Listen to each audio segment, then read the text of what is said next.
میری انصاف کی فراہمی تو بہت دور کا خیال ہے. اس کے بعد شہادت آئی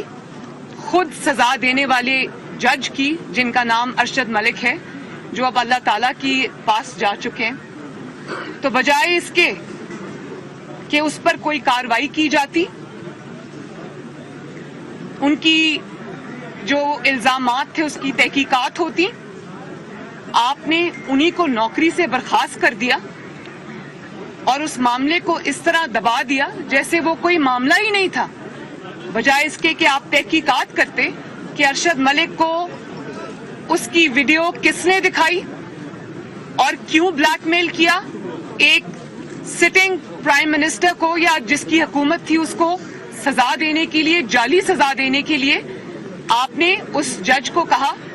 کہ وہ قانون کے جو چہرے پر داغ ہے، بدنما داغ ہے،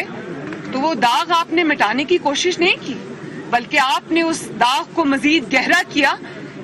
اور جج کو سزا دی، شہادت دینے والے کو سزا دی، لیکن جس کے بارے میں اس نے شہادت دی تھی اس کے بارے میں آپ نے کوئی ایکشن نہیں لیا. اور اب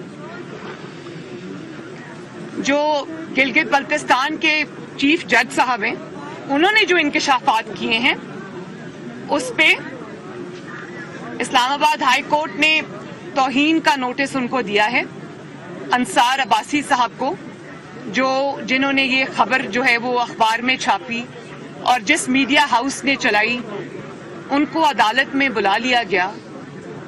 اور ان کو صرف ایک پیغام رساں ہونے کا ان کو اس کی سزا یہ دی گئی.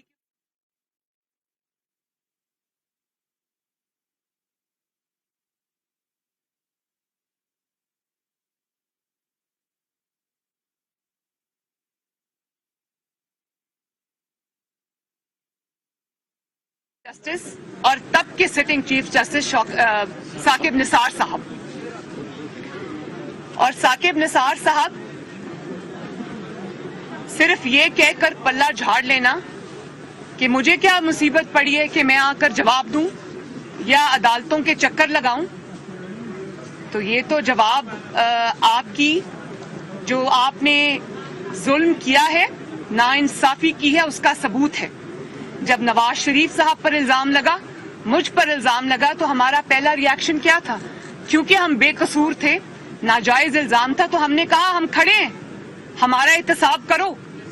200 کے قریب ہم نے پیشیاں بھگتی جعلی مقدموں کے اندر.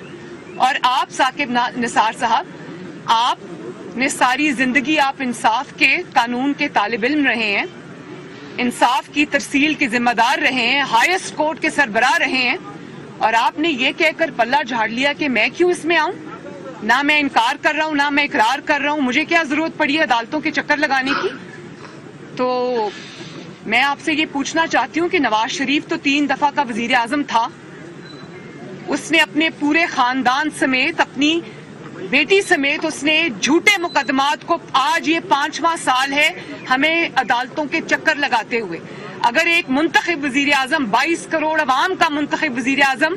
آفس چھوڑ سکتا ہے، عدالتوں کے سامنے پیش ہو سکتا ہے، ججز کے سامنے پیش ہو سکتا ہے، قانون کے سامنے سر جھکا سکتا ہے، آئین کے سامنے بے گناہ ہوتے ہوئے بھی سر جھکاتا ہے، تو آپ آئین اور قانون سے ماورا کس طرح ہو گئے؟ اور آپ کو یہ علم ہونا چاہیے کہ جب کوئی بیان حلفی آتا ہے، جب کوئی ایفیڈیوٹ آتا ہے، تو اس کے جواب میں بھی بیان حلفی ہی لایا جاتا ہے. اس کے جواب میں کوئی سٹیٹمنٹ نہیں دی جاتی جس میں یہ کہا جائے کہ کوئی ہوتا کون ہے مجھے عدالت میں بلانے کا، میں چکر عدالتوں کی نہیں لگا سکتا. آپ جھوٹے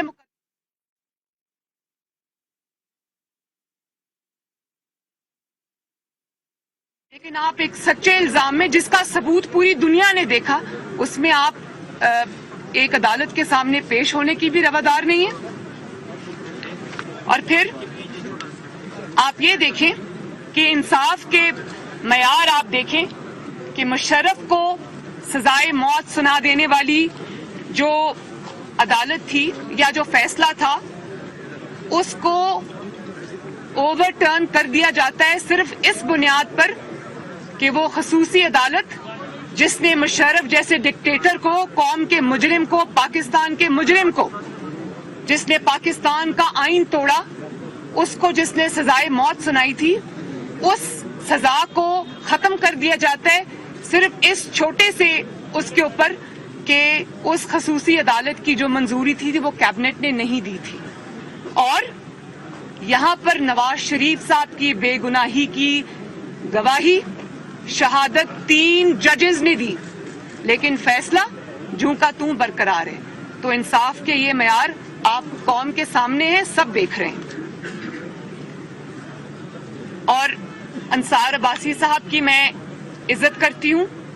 پوری دنیا یہ مانتی ہے کہ وہ کریڈیبل جرنلسٹ ہیں.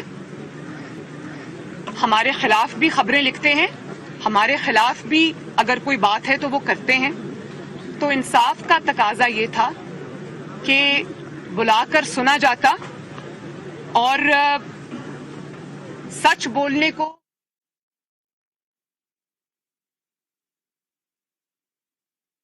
سچ نجات ہے. اور اطہر من اللہ صاحب